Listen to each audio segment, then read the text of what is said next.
भगत जाकर के एक साइड में बैठ गया और भोजन बना, सब कुछ हुआ प्रेम से महाराज। और जैसे ही महाराज भावना हुई महाराज, और भगत तो बैठ गया, और भगत क्या कहता है, आज भले कुछ भी हो अपने भोजन मिलना ही नहीं है। क्योंकि देखते हैं, क्या देखते हैं, शिव जी को बुलाया तो शिव जी के साथ में कई गण आ गए। शिव जी के कई गण आए, सब ने भोजन किया बढ़िया प्रेम से। अंत तो गतवा सब निपट गए। उसके बाद भगत को कहा, अरे भगत आजा भोजन कर ले। भगत ने सोचा कुछ नहीं मिलना है। उसने कहा तुम सब भोजन करो, आज मेरे को 11 से। जय हो महाराज। भगत ने क्या कहा, तुम सब भोजन करो, मेरे को आज एकादशी है। मैया सीता गई, हाथ पकड़ा, प्रेम से बिठाया, बेटा थोड़ा भोजन कर ले। मैया से कहे, रोते रोते मैया ने थाली में महाराज एक टुकड़ा रखा बाटी का और कहा बेटा भोजन कर ले। वो ऐसे मुंह करके कहे, मुझे तो आज भूख नहीं है।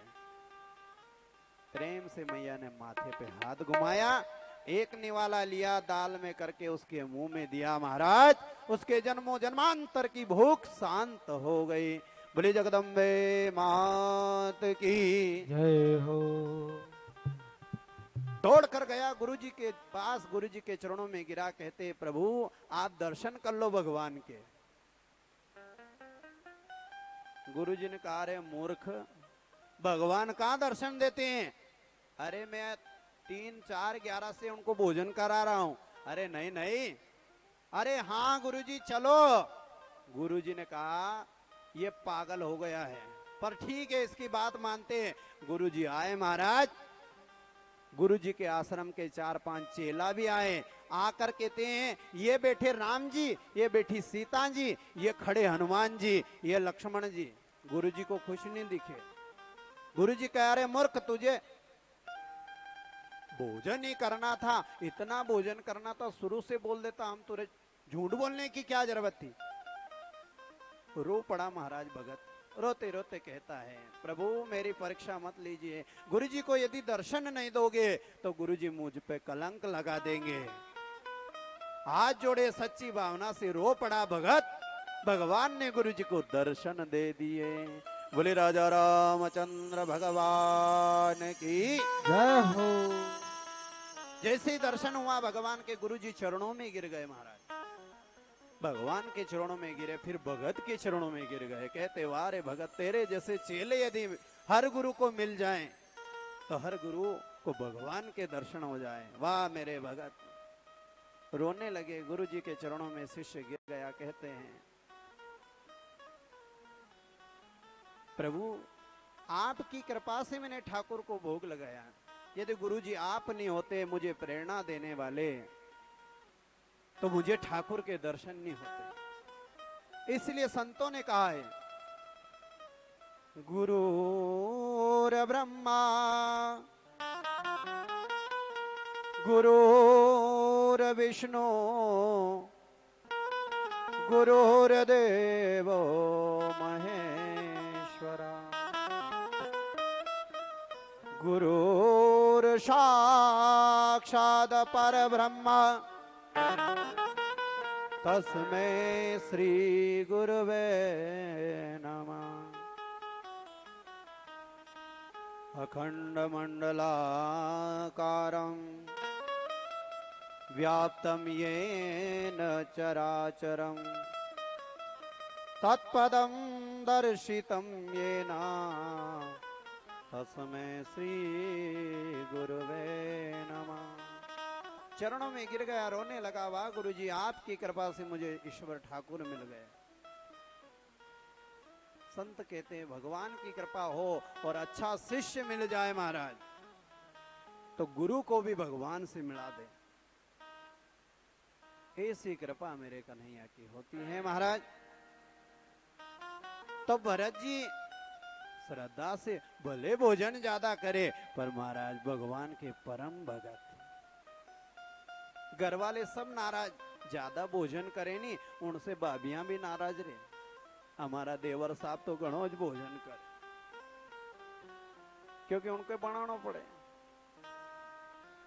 भाभीियों ने कहा खाते तो बहुत हो, करते कुछ नहीं हो, कम से कम ज्यादा नहीं तो आप कुएं पर जाओ और जा करके कम से कम कुएं की निगरानी कर लो, चिड़िया को भगा दो, इतना तो काम कर सकते हो, जितना खाओ उतना करो तो सही।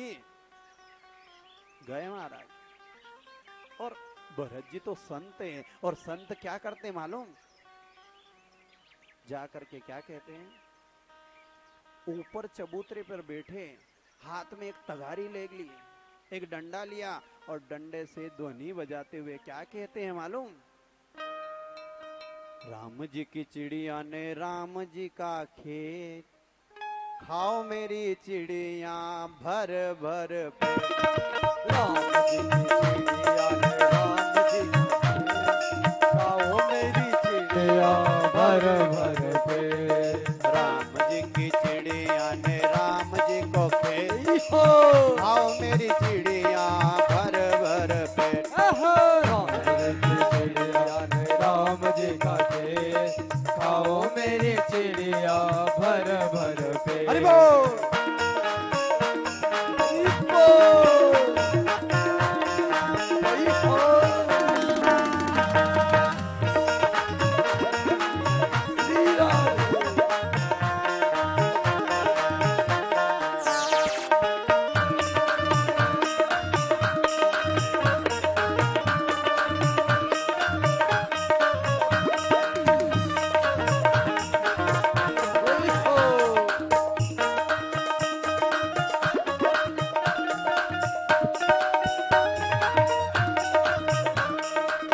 खाओ मेरी चिड़िया भर भर पेट, ओ खाओ मेरी चिड़िया भर भर पेट। हाँ खाओ मेरी चिड़िया भर भर पेट। क्या कहे, चिड़िया को भगाने के बजाय बुलाए साहब, राम जी की चिड़िया ने राम जी का खेत, चिड़िया को भगाए थे नहीं और बुला करके खाओ मेरी चिड़िया भर भर पेट। एक दिन भैया आए, भैया ने देखा, वारे भाई तू चिड़िया को भगाए के बुलाए। भरत जी हंस पड़े और कहते हैं, राम जी ने तो चिड़िया बनाई और चिड़िया के लिए अन्न बनाया, अपन तो जबरदस्ती चिड़िया का अन्न खा रहे हैं, चिड़िया का भाग चुरा कर अपना घर में ला रहे हैं। चिड़िया के लिए अन्न बनाया तो चिड़िया को खाने दो। भैया ने कहा, धन्य हो तेरे जैसे भाई हो, तो छोचोरी भूखे मर जाए। बोले बाल कृष्ण लाल की। भरत जी ने कहा, मेरे को तो ऐसे ही चिड़िया भगाना आता है। भैया ने कहा, भैया तू चुपचाप बैठ, हम सब निगरानी कर लेंगे। महाराज उनका नाम ही हो गया जड़ भरत। एक दिन रघुगण आया, रघुगण ने साहब अपने कहार बीमार होने पर उनको कहार की पदवी दे करके जैसे लिया, उछलते हुए चींटी को बचाते हुए चले, महाराज माथे में लगी। रघुगण चिल्लाने लगा, कहने लगा, तुझसे मेरा वहन नहीं हो रहा है। ऐसा ज्ञान उपदेश दिया महाराज। रघुगण ने क्या देखा, यज्ञोपवीत देखकर चरणों में गिर गए और बार बार प्रार्थना करने लगे, महाराज आपके समान दिव्य ज्ञानी कोई नहीं। क्योंकि क्या कहा, राजा का कर्तव्य है कि राजा को प्रजा का ध्यान रखना। राजा यदि जीवन में प्रजा की ओर ध्यान नहीं देगा तो फिर राजा कहलाने के काबिल नहीं होगा। चरणों में गिर गया महाराज। आज क्या हुआ मालूम, भरत जी को तो छोड़ दिया, उपदेश दे दिया, और महाराज आज कहते हैं भरत जी को कुछ बहेलियों ने पकड़ लिया और देवी मैया के चरणों में ले गए और देवी मैया के चरणों में जाकर के बलि के लिए, महाराज आज भी लोग बलि देते हैं साहब, ये बलि प्रथा गलत है। अपना पुत्र के लिए अपन किसी दूसरी माँ के बेटे को बलि दें, ये कौन सा शास्त्रीय बात है साहब? जीवों ने अपना कर्तव्य नहीं छोड़ा।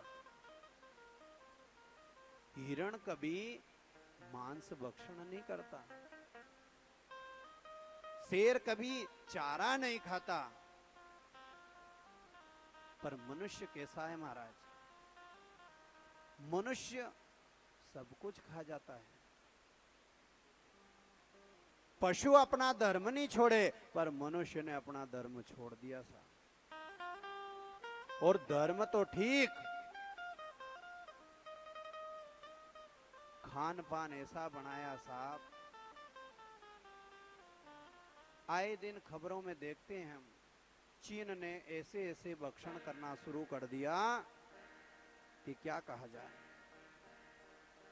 मेरा कहने का अभिप्राय इतना ही है व्यासपीठ से कि अपने घर में माताएं भोजन वही बनाएं जिस भोजन का भगवान ठाकुर जी को भोग लग जाए, ऐसा भोजन बनाएं। ऐसा भोजन नहीं बनाएं कि ठाकुर जी अपना घर से ही भाग जाए। भोजन शुद्ध होना चाहिए। सात्विक, 3 प्रकार के भोजन कहे गए, राजसी, तामसी और सात्विक। तो सात्विक भोजन अपने घर में बनना चाहिए। और भोजन बनाने का भी नियम है साहब। क्या नियम है? भोजन बनाओ तो शुद्ध भाव से बनाओ। भोजन बनाते वक्त महाराज मन में शुद्धता रखें, शरीर को शुद्ध करके भोजन बनाएं। और ऐसा भोजन बनाए साहब कि ठाकुर जी को भोग लगाए, ठाकुर जी प्रसन्न हो जाए। और ठाकुर जी को भोग जो लगाया उस भोग को अपने घर की रसोई में जाकर मिलाए और फिर पूरे घर भर का को खिलाए। घर भर के खाएंगे साहब, ठाकुर जी का जूठा खाएंगे तो ठाकुर जी जैसी बुद्धि आएगी। भगवान का जूठा खाएंगे तो भगवान जैसी बुद्धि आएगी। घर में प्रेम बनेगा, भाव बनेगा, वात्सल्य बनेगा। माताएं जब भोजन बनाए नहीं उस समय भगवान का भोजन सुने। आज तो ठीक, पहले समय में जब माताएं आटा स्वयं पीसती ना तो क्या करती मालूम?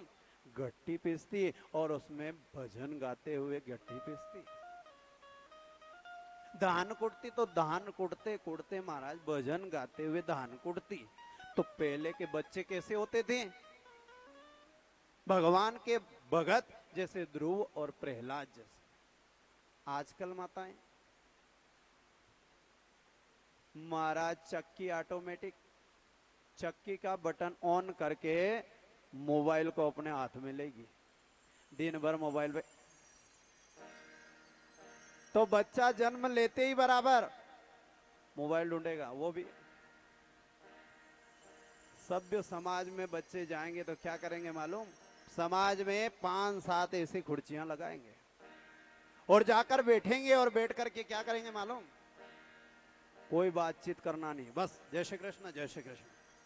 एक कुर्सी पे वो बैठ गया, एक पे इधर, एक पे इधर, एक इधर, सब बैठ करके अपने हाथ में मोबाइल निकालेंगे। वो बैठे बैठे चैटिंग करे साहब।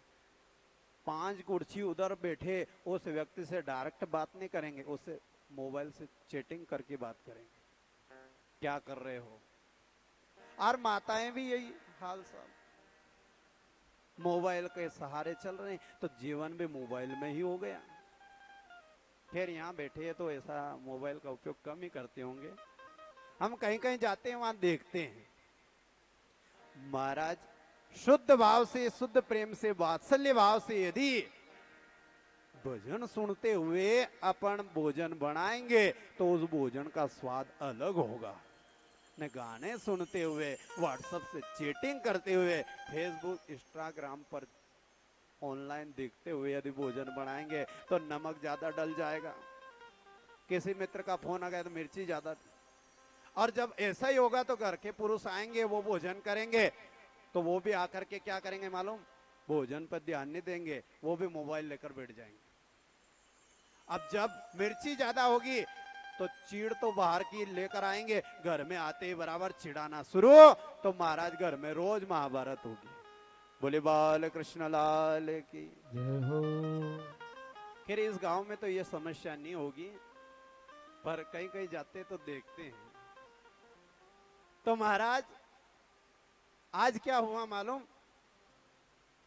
भरत जी भले भोजन करे पर सुंदर भाव से। भरत जी को महाराज बलि के लिए ले गए। महाराज बलि प्रथा सर्वत वेद से विहीन है। बलि देना माया की दो, अहंकार की दो, किसी पशु की बलि नहीं देना चाहिए।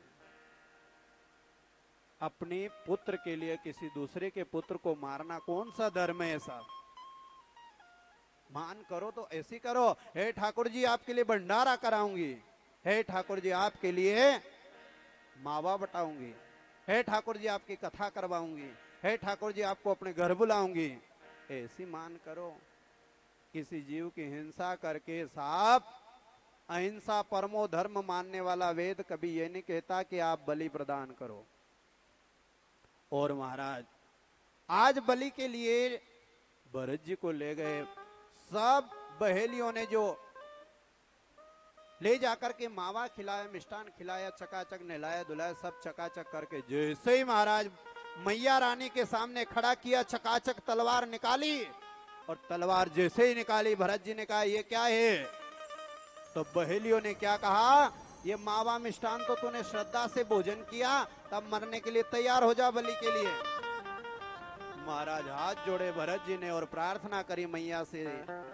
आज ब्रह्म ज्ञानी भरत जी चरणों में गिर करके मैया से एक ही प्रार्थना करते हैं, सिरों वाली मैया आया हूं तेरे द्वार, नैया मेरी पार लगा दो, कर दो बेड़ा पार। सिरों वाली मैया आया हूँ तेरे द्वार, नैया मेरी पार लगा दो, कर दो बेड़ा पार। सिरों वाली मैया आया हूँ तेरे द्वार, नैया मेरी पार लगा दो, कर दो बेड़ा पार। हो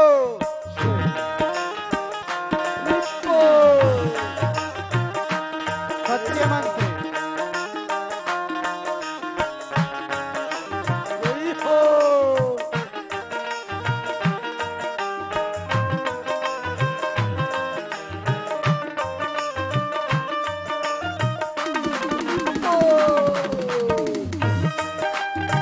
खाली सेवा करते हुए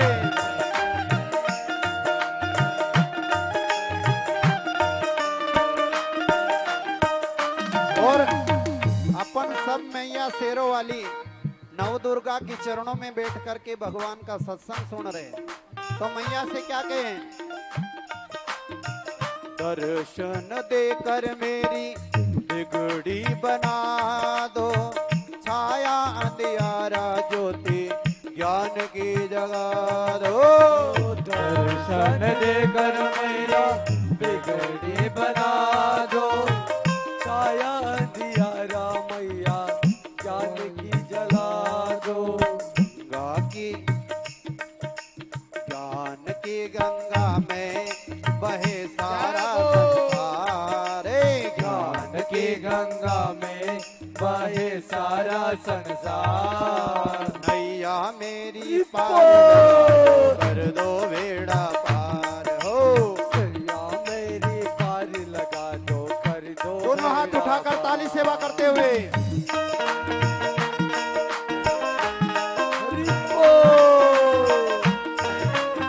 प्रेम से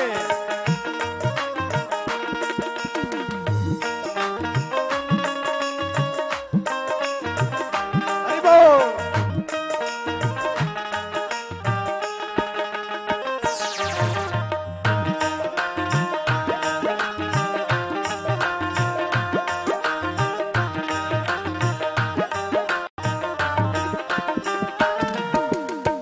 और मैया से प्रार्थना करे, नित तेरी भक्ति करूं, चरणों में आऊं, चरणों की धूल को मैं माथे पे लगाऊं।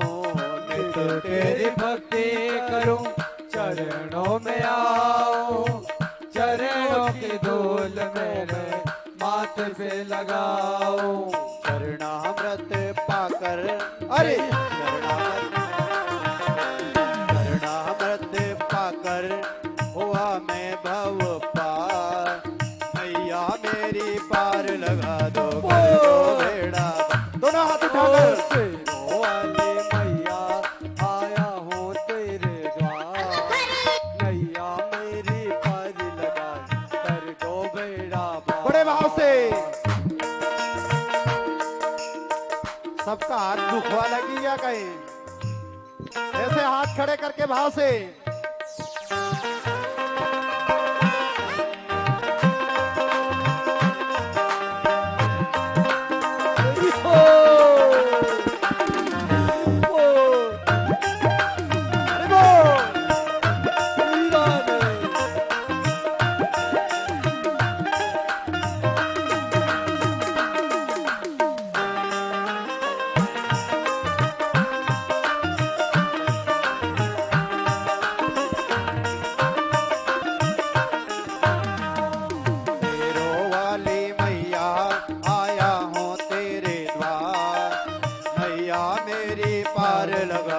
कर दो बेड़ा पार। शेरों वाली मैया आया हूँ तेरे द्वार। मैया मेरी पार लगा दो कर दो बेड़ा पार।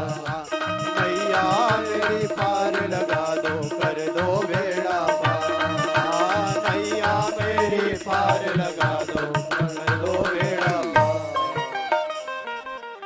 बोलिए शेरों वाली मैया की जय हो। श्री बाड़ी माता की जय हो।